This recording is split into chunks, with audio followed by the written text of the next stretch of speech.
على أرض الرافدين، حيث ولدت العدالة مع أول حرف نقش على مسلة حمورابي. يظل القضاء نبراسا يضيء دروب الحق وحارسا أمينا لميزان الإنصاف. في كل أزمة عصفت بالوطن كان القضاء حصنا منيعا أعاد للحق هيبته وللناس ثقتهم بعدالة لا تفرق بين غني وفقير، قوي وضعيف. بصوته المفعم بالعزم، القاضي فائق زيدان يعيد للأذهان أن استقلال القضاء ليس رفاهية بل ضرورة ترسخ المساواة وتحمي الحرية.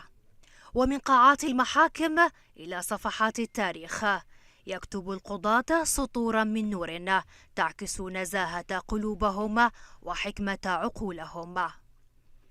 إنهم حماة الأمانة الذين جعلوا من القضاء صرحا شامخا يليق بعراقة العراق ومجده.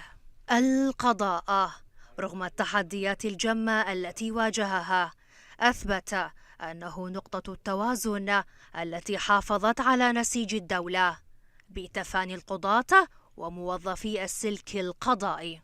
وبينما يحتفل البلد بيوم قضائه، يبقى القضاء العراقي حاملا لإرث العدالة الممتد من مسلة حمورابي إلى يومنا هذا، مضيئا درب الحقوق وحافظا أمانة الحريات.